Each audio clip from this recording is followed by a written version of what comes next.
toyebisa particulièrement Nao Babengi, M. Fayoulou, les maîtres de tribalisme de l'époque contemporaine, que l'action na nyonso soki ebimi na libanda ya logique. Soki aza na logique, nous allons les soutenir, nous l'armée des bâtisseurs, parce que c'est un compatriote, tout le monde est patriote. Soki abimi libanda ya logique, na mutema oyo ya komi kolakisa eleki degré et sali overdose na inondation vis-à-vis à pouvoir le peuple d'Afrique, président de la République, mutema likundu na kibonga yo ya lati ba action na nyonso akobanda kosala ekobanda ba mort né na ba fausse couche ndenge personnellement l'herbe akendaki Genève abimaki babengi président candidat de l'opposition mort né.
Nous avons eu à planifier Tobima Leonanzela, Tobongse Tobima Nanzela, pour nabiso motif ezalaki d'abord que soutenir Mokonzamboka na ba mesure azwaki ya ko vandisa ba décision diabolique ya monsieur Azarias Ruberwa oya asalaki na mboka Minembwe. Marche Nabiso et alagi dénommé Je suis Congolais 100% Minembwe. To kotisagi lettre na hôtel de ville pe na la police, mais il s'est fait que les autorités de la ville jugeaient bon bengaki biso balobi que la journée d'aujourd'hui barozala nao babengi incapacité ya ko assurer sécurité ya ba manifestation nyonso koleka na ville province de Kinshasa.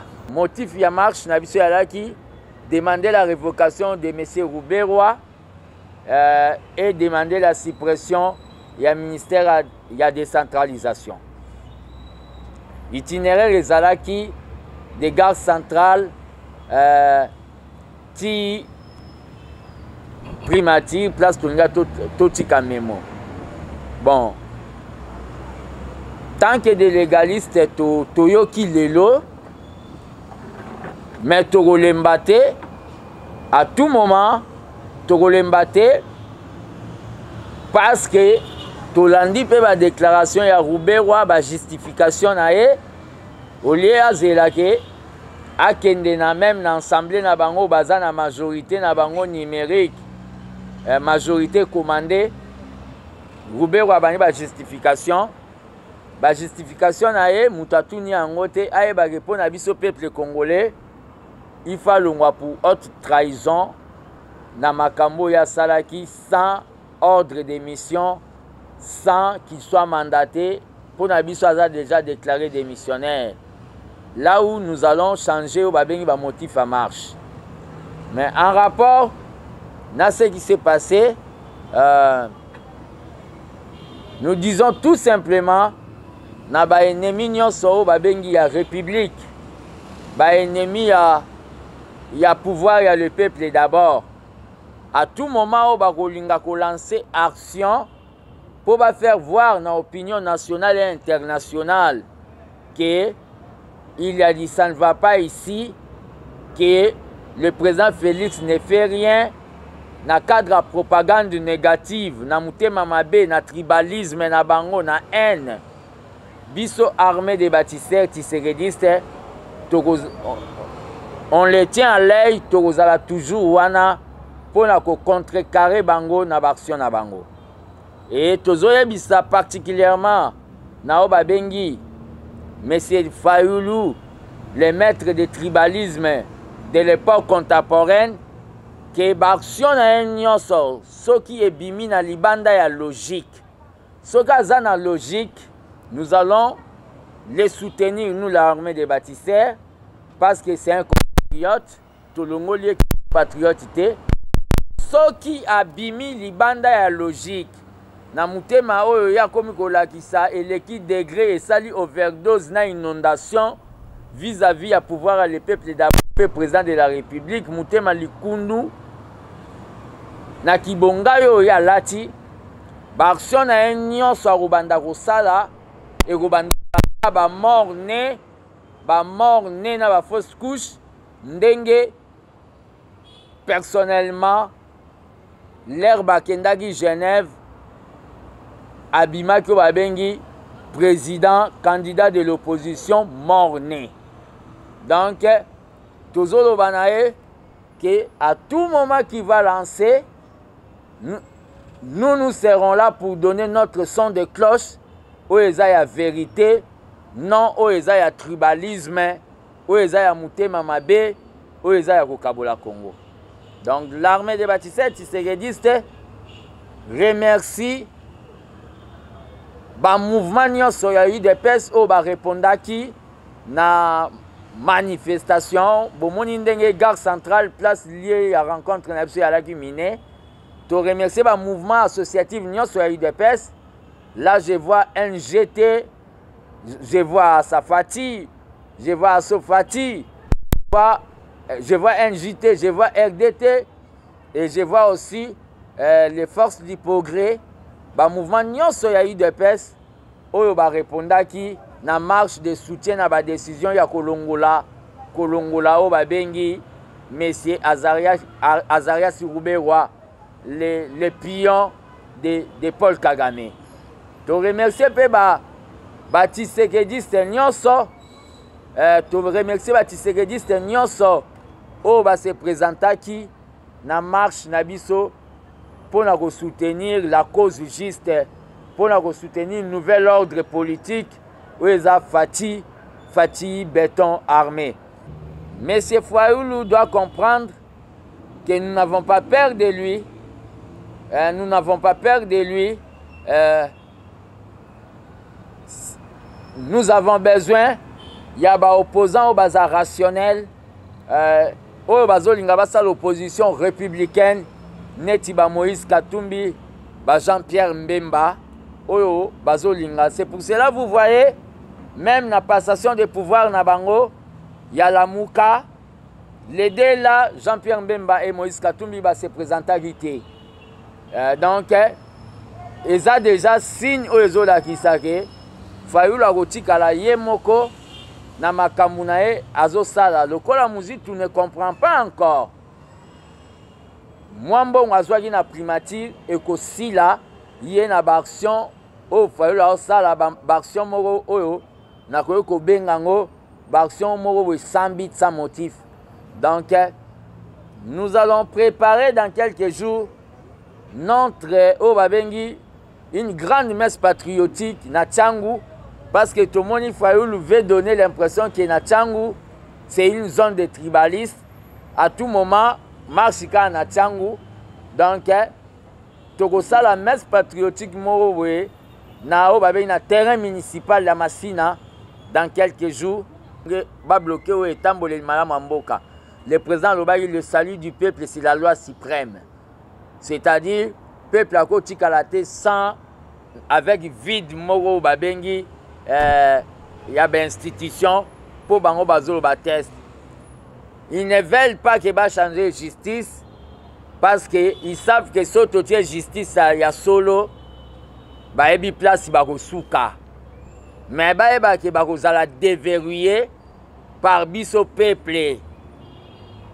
Ba continuer ko boya ba ko zala déverrouiller. Pour na mambu ya vidéo oyo na sina répondre kiango dernièrement. Vous savez qu'à Kingakati, ils ont même des techniciens et des laboratoires sophistiqués. Oyo, ba étudiaka chaque jour comment ça la batoyer des pes mabé. Zama Kabound et Lokoana et Zao Babengi simple montage. Quand vous voyez l'image en question, on a pris l'image Yamutu. Bazwina fille mo ba pesa kimbongo neti mami Chibola contre avec Mukuna ba filmer bazwiye hein ba plaquer yango ba sali yango insert boza ba technicien donc aux moins que des images m'ont monté et à part ça la fille en question sort directement avec 100 fois Moroboé pour abandonner ba bozo mo na teke azao ba bengi Jézabel. Et aussi au nom de Jésus, les gens vont dire que l'obi boire en conflit à Jarma Kaboun, le logo Molobela. Non. Vous savez, on condamne quand il y a un mal. Là, Dieu aussi va valider, nous n'avons pas rondiment. Mais quand quelqu'un est innocent, tu le condamnes, ça c'est très bien que nous n'avons pas condamné. Tozana Obabengi, la loi divine, je suis un jeune politicien, Nazo Lingana Kende Nao, na Kende Musika, Lobi Pena dirigé Congo. Nako banda kosala makambo eko tchanzambe mal à l'aise. Donc malgré que Bajama Kaboun peut-être ba traitanga jugement batika yango ka toujours epanzambe.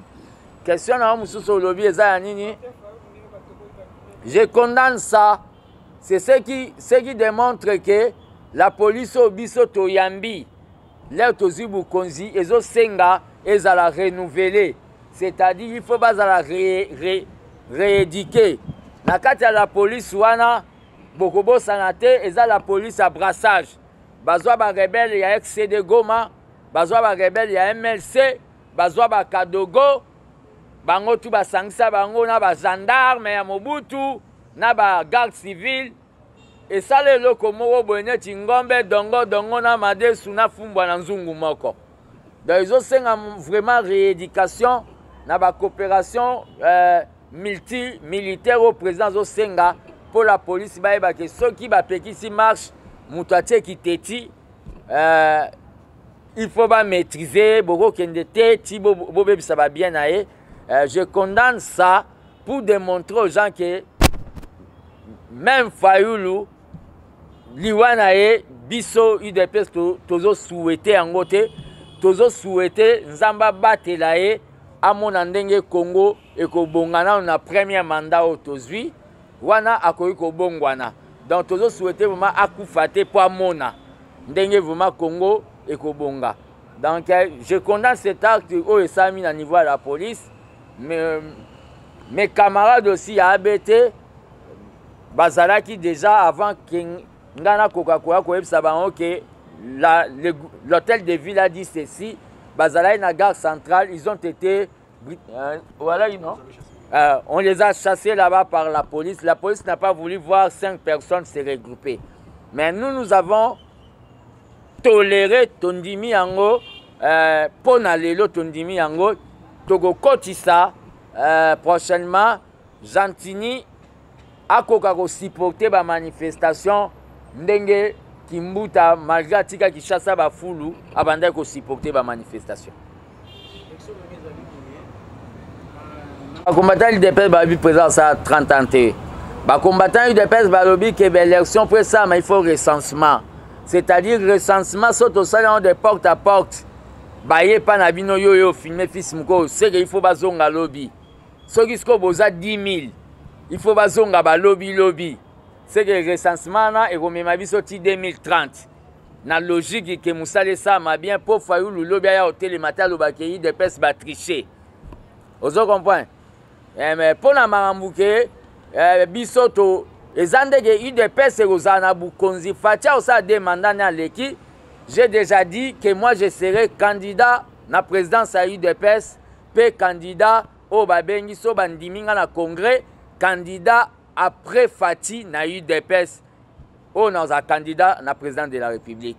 C'est-à-dire ngaso na sali na longwe maître Dori pe ya UDPS pe akoleka po basi na bakoma ba présidentité, yé pas sali deux mandats, Kabundi pa ya sali deux mandats. Jusqu'à ce que Jésus va faire à Mokile Sili, tout ça, les remises et reprises. Les gens ne nous ont pas compris.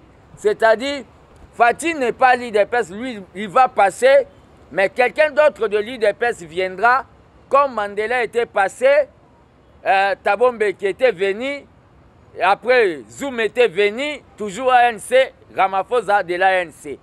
Donc, Ezao Babengi, nous allons nous maintenir au pouvoir. C'est ça la définition même d'un parti politique, conquérir le pouvoir et le conserver. Nous allons nous maintenir au pouvoir en respectant les règles démocratiques.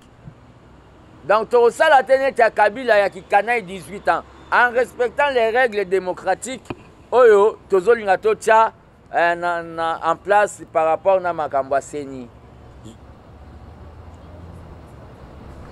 Volume, s'il vous plaît.